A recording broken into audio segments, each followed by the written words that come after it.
One, Mr. Samp. Item number 30. I'm sorry, Ms. Simone. Ms. Simone. Thank you. I placed this on the agenda because I feel like we just need a little more information about what's going on with pending projects in the city. Yesterday, and I was telling my colleagues here, we had the ribbon cutting for the sixth business in the Baptist Hospital complex, the new building, and that was the Manship House Restaurant. The governor was there. A number of dignitaries were there. And in my remarks, I talked about how beautifully this project had occurred. The people came into town. We met with them. They told us what they wanted to do. We turned them over to the city. Everything was satisfied within a matter of days. They told us when they would start, a matter of days. They told us when they would start. They started. They told us when they would finish. They finished. And we now, last week, brought along we've taken the first step in having the urology clinic, which brings another whole group of jobs and investment in the community right there. And when we're talking about the Midtown area and all those places around, these are where the jobs are provided. But I'm very concerned about two projects that don't seem to be moving as fast. And one is the Westin Hotel project, and the other is the Eastover project. I thought that we were on the road to go on these, but Second project, I didn't hear. The Eastover project. Pardon? District at Eastover. The district, yes. And I want to know what's going on. I know that we declared the property down by the Westin a surplus. We hired an appraiser. I thought that was all underway. None of these things are happening. I understand. I was asking somebody the other day about the district. There seems to be snags there. And every day that is lost is a loss in revenue to the city. It is a loss of jobs for our people. And we just need to know. We have to have some daylight on this and know what's going on. And I don't know who else would like to speak, but I see some of the developers here today. Well, we had the work session yesterday, we had a report on the Westin. And essentially, and we have Mr. Simpson here today who can add any other information, but he did report, and actually we met with Mr. Simpson and Jenkins a few days ago. And essentially, from the Westin project is received this money from the state through the county, some $20 million more or less. It also has in place and ready to go, we're told, I think about $18 million, which are from private developers. Asking us for $9 million. And the final two things that I wanted to do with the project, and that's what I reported to them at the meeting that we had, and repeated here yesterday, is one is verify that the $9 million is not going to be an undue impact on our bond rating and things of that nature to cause us distress when we go into the market for bonds on the multiple infrastructure things that we have to do. And secondly, we're trying to get their final report on the demand for hotel spaces in this area. Okay. I thought we had already done that. Well, they've given me a draft. I don't know if they've ever given. Have you, Mr. Simpson? Have you given the final report to anybody? Yes, sir. Who was that? Mr. Lathan. Oh, when was that? Oh, yes. It's the same copy. It just had draft on it instead of final. Okay. Yes, sir. I see. Okay. All right. So having received that, then that puts us in position where we can now look at that. And then the only other thing is the other question I raised, and then we'll be able to put that on the agenda. Now, there is a period of time where this project was in JR was with the Jackson Redevelopment Authority.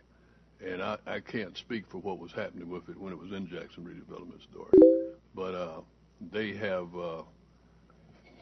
finished it. They did finish it about a month ago or so, I believe, if I'm not mistaken. Okay. Yes, sir. They've executed the memorandum of understanding, and then the next step was the city council to vote on the contribution agreement, or execute the contribution agreement.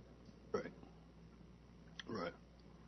But I'll give you any information you need. Understand. Right. So that's basically a report on that. We expect to have that before you shortly. Okay.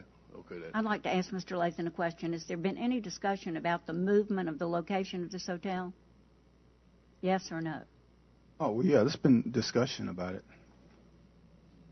Recent discussion? Yes, ma'am. Well, I think we're pretty far down the road here. You already have a vote by the council declaring the surplus and now an appraisal. We're pretty far down the road to be discussing another location when cities all over this country are dying for a Westin hotel. So I'm very concerned about it, and I just want as much daylight on this as possible. Thank you. Hey, Council Lady. Wait, and my other project is the district at Eastover. What is the status of that right now? I met with their consultant, I think it was last week. I'm sorry, Harold Lathan. I'm the interim director for the Department of Planning and Development. Mr. Guros, I think, is the gentleman's name. And what we discussed was our process to move expeditiously with them getting a rebate for the brownfields for the expenses that they have indicated. But I understand the city hasn't signed off on that, and for the application to go through, the city has to sign off. Yes, we're working on that now to make sure that MDA and DEQ of all the proper things that we need to have in that, and Mr. Gurus and I are working very closely to move expeditiously to get that done. Well, I have done some homework on that, and I believe that they are waiting for us. Yes, they are. But I'm saying, again, this is money and jobs. Yes, ma'am. And prior to that, we worked very closely with Mr. Ted Duckworth. He had a zoning variance that he wanted us to also to have with one of the tenants, which was going to be a financial institution, and our ordinance called for no drive-ins. And since it was going to be a bank, we're working very closely with them to move expeditiously. Well, that's easy for us to handle. Yeah. Yeah, but I'm just saying we're working very closely with them to move forward expeditiously on the Eastover project. We've even allowed McDonald's to have drive-throughs. What about the appraiser that this council hired? Is that appraiser still on board? To my knowledge, he is not. He withdrew. Why is that? He withdrew. Why was that? The email that I got forwarded to me in that regard was that he stated that he felt uncomfortable because I asked to meet with him. And the reason I asked to meet with him because I wanted to discuss what approach that he was going to take. Whether it's going to be a cost approach, income approach, or sales approach, or a combination of all three. And so when I looked at the scope of work that was in the contract, it did not spell that out. And so when I called him, he agreed. First of all, he asked if, in fact, we could discuss it over the phone. I didn't know who I was talking to over the phone. And so I asked to meet with him. I didn't. You didn't get the notice that the council had approved this? Approved going out to get the surplus property. Yeah. Yes, I got that. But what I did not have and was not detailed in the scope are the approach that the appraiser would take. It may have been inherited in the cost approach or the income approach or the market or the sales approach, and that's the question I wanted to ask him. But when I spoke to the individual on the phone, I have no dealing with this gentleman. I understand he's done work before with the city, and that was the simple question I wanted to ask. But since I did not know who I was speaking to over the phone, I simply asked if he would meet with me. His first comment to me was that he felt this was unusual to be speaking to a city representative. And I thought that was odd because he was already speaking to city staff in the city planning office that was handling real estate. Then he agreed and set a meeting and a time to meet. Then he did not show up for that meeting. That's when I followed up then to see exactly what had taken so long in us moving forward with getting the process moving. And that's when I was shown the email where he said to remove him. He didn't feel comfortable about the process because he felt there may be some undue pressure. And the word that he used was that I demanded. I did not demand. I simply asked him if he would meet, and he agreed. President, Council Lady Stokes and to their step. I believe that when the city is being asked to put $9 million on the table for any project, that the city needs to be able to ask whatever questions we need to ask and to have answered whatever questions we need to have answered. If we need to look at another location for the hotel that may be more advantageous to our position as the city of Jackson, then that's certainly something we should look at.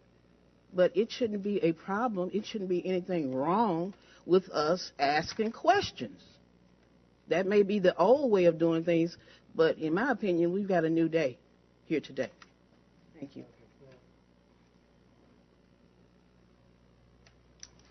You spoke about a phone conversation. Did he identify himself when you talked to him on the phone? I did. So how would you have a question about who you were talking to? I didn't see him. I didn't know who he was. It could have been anyone. And go back to the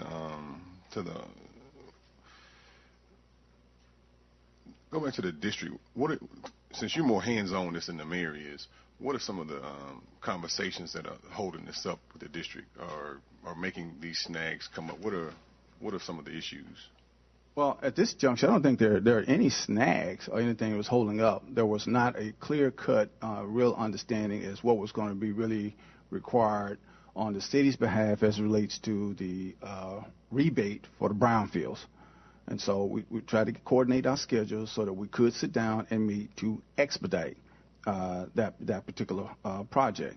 And so from that meeting, we're full speed ahead with moving expeditiously to do what they've asked us to do with the Eastover project. I'm not aware of anything that's holding it up on our end. Do you feel that we have the I understand that we've had some changes take place over in the planning department. Do you feel with all the projects that are available, you have the proper manpower and institutional knowledge to address them? Well, institutional knowledge is no question. There's no question that I have the institutional knowledge to address the situation. I mean, as a department. Well, I think the department is moving certainly in that direction. There have been some personnel changes, but that's not certainly what's holding the project up in any way. Because I'm still having questions understanding the not having the information about the adjuster. We talked yesterday about the appraiser. We talked yesterday about several little small issues that we need to work better with communication from us as a city, because the people in the planning department represent the city, and we have to all realize that we all. Let me interject this if I can. I don't want to. If you want to call on somebody else from the council first, but I do have a comment on this. Okay, Mr. President. Go ahead. Okay. Let me say this, and I said this yesterday when Mr. Simpson and Mr. Jenkins were here.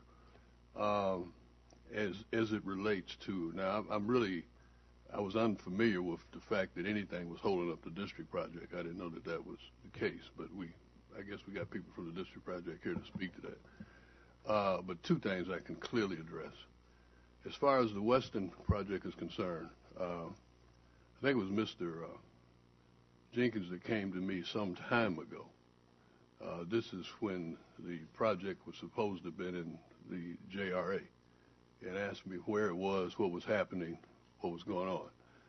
I contacted JRA and asked them the same thing, and then it apparently, after some period of non-movement, I guess it was non-movement, I don't know what was happening in JRA, they began to develop it and forward.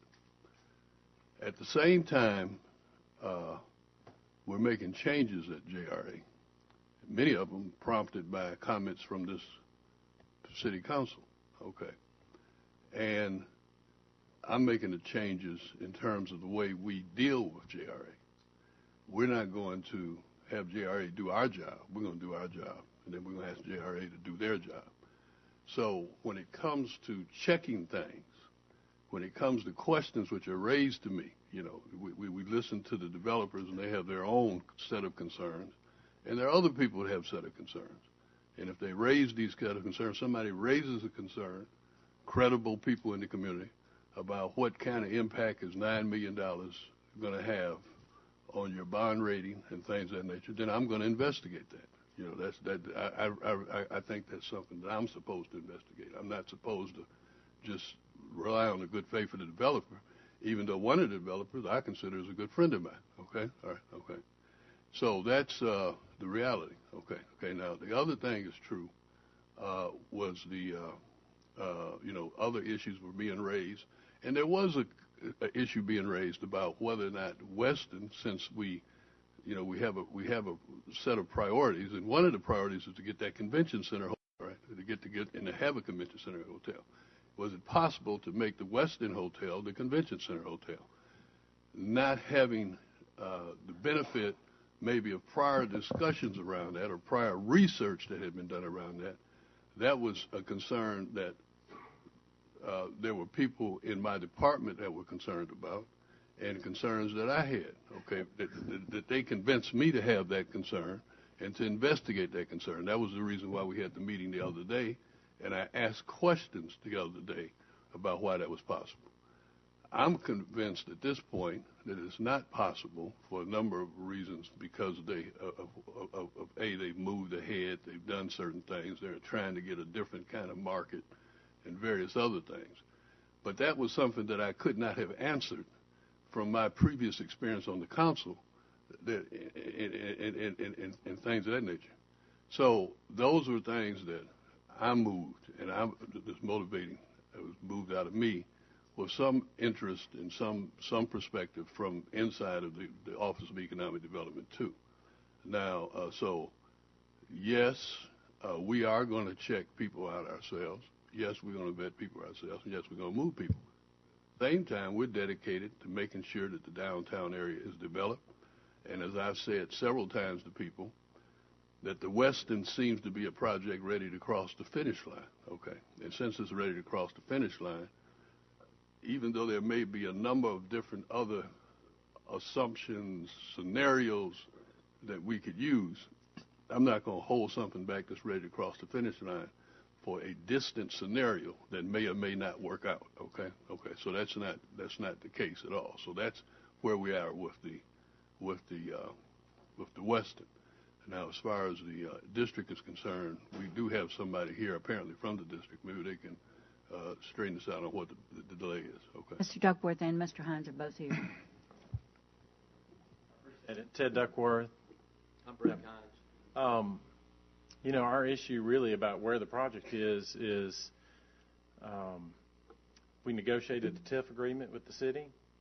That was, if I remember correctly, unanimously approved by the council.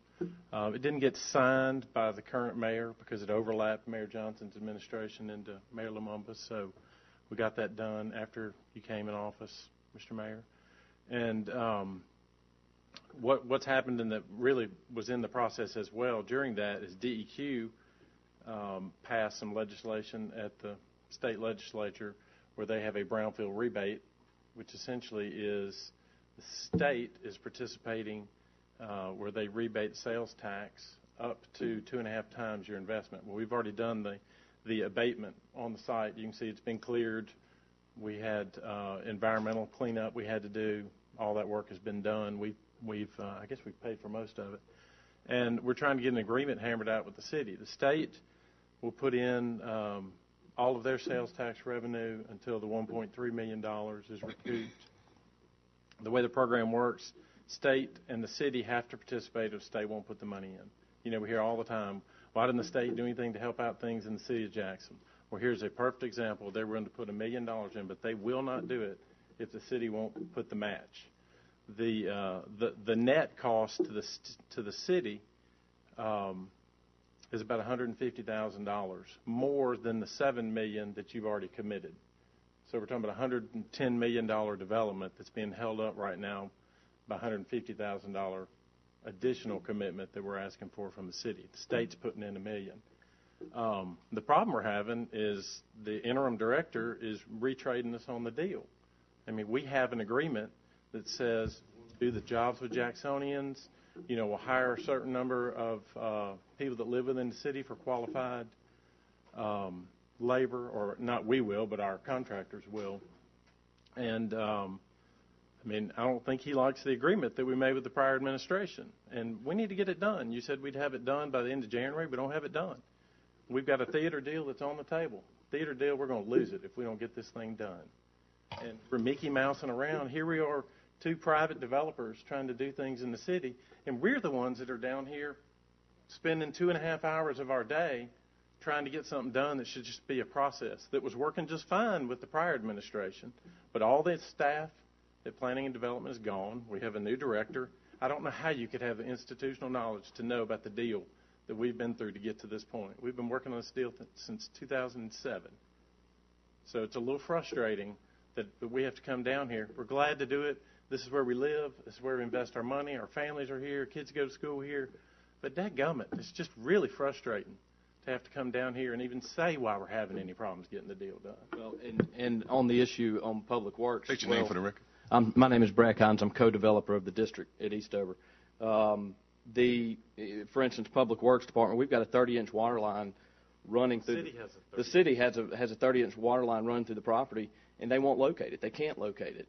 And, you know, we're about to do dirt work and build buildings, but we can't get anybody at Public Works to come out there and locate their line. All the other public utilities have located their line. This is a major water line for the city of Jackson. There's nobody that's responding to us. Wait, you say can't, won't, what are you saying? Well, I don't know whether it's can't or want, but we can't get anybody from the city to come out and locate where their 30-inch water line is, and nobody in Public Works can show us definitively on the plans where it is. So what they have to do is dig down essentially with a backhoe and locate it and flag it so that we don't hit it during construction. We just can't get the response that we need, a timely response from the city in order for us to move forward. And we've made time commitments to tenants and banks and everybody else, and we just get held up, along the lines. Yes, Willie Bell, Interim Director of Public Works. I'd like to first ask the question, and who from the Public Works Department have you talked with, because you've never talked with me? Well, Pickering Engineers is our civil engineers, and Stuart Swage is our construction manager. They have both been in contact, and I believe it's John Thompson. Is John's first name Mr. Thompson, I believe? There is a John Thompson in the department. I think that's who they've been, dealing with. And so you haven't gotten a response from Mr. Thompson? Basically, told us we'd have to locate it ourselves. Okay, and that's where you all kept it. Well, that was just last week. I mean, this has not. I mean, we've been working on the survey for this property for over a year. So I mean, it's been an ongoing dialogue with the city. I mean, we can certainly call you if that's what it takes. But I hate to call the director of planning or the director of public works for everything that comes up. Well, I can understand that, but the way you made your statement as if you had been talking through the Department of Public Works, and I haven't heard of an issue, a public works issue. Right, so what are we going to do? So what are we going to do, though? I think because we're getting in the Apple. What are we going? Because this is not open for business, and so what are we going to do? Because quite frankly, the people around town, when we say we've lost a theater, they don't care. Why? We're getting We're going to get crucified, and they don't care. Who didn't call who? They don't care about what happened in Harvey's administration.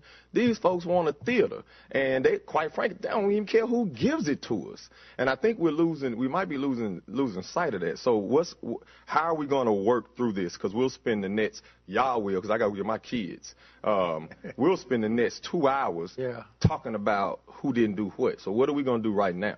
What we're going to do is if they have a problem with anything that's happening, then they should talk to the director, and if you have a problem still, then you should talk to me, okay? I'd love to talk to you, Mr. Mayor, but the fact is we shouldn't be retraded on a $7 million TIF because of an additional $150,000 commitment from the city. But then what you should do is tell me that, okay? Okay. That's really not, you're not the most accessible person, sir. I'd be glad to. You gave me your card. I called your chief of staff, whoever it was. We were supposed to have a meeting with you. It turned out a meeting with chief of staff, turned out a meeting with Mr. Lathan there. And that's where the stonewall is. He wants to retrade the deal. He doesn't like it. He said that to Chris Gurris. I wouldn't have made this deal. Your words. Well, so look, what I need the deal signed. I don't need to go back and let's go back and forth and me come back next week or the next week. President, may we move forward? We'll get you a meeting with me, okay? I didn't know you were trying to get a meeting with me. We'll make sure that you get a meeting with me. I would appreciate it. Okay, we own it. Yeah, I just wanted to get the agreement signed because we got business to do. You know, we own this land. We bought it 2 years ago. We have a group of investors that are all people that live in and around Jackson. Not all of them are that rah-rah about Jackson right now. They're waiting for us to deliver this thing. So we bought this land. We paid cash for it. Paying a lot of taxes on it. Yeah, we're paying taxes on it. I mean, Okay. you know, we're ready to get going. Oh, okay. The agreement, you're going to have an audience with the mayor. Thank you, Mr. Mayor. Okay, Councilman Priest. Thank you. I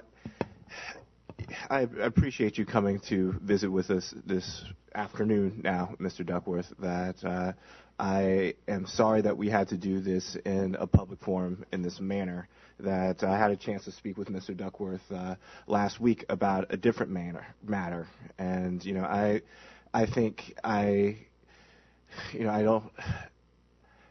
of the opinion that we have to make some changes within our staffing of our economic development department, that this is not what Jackson should ever have to be doing in a public forum, right. That the people that are doing work in this town have been extremely approachable to us, and it is extremely disheartening to see people that have made a good faith effort to reach out to members of the council to discuss the various business matters of the city have this sort of situation, that we have got to have a different business climate and relationship, and the fact that we are even having this discussion gives me genuine pause about whether or not we have put the right people in charge of our economic development team. President,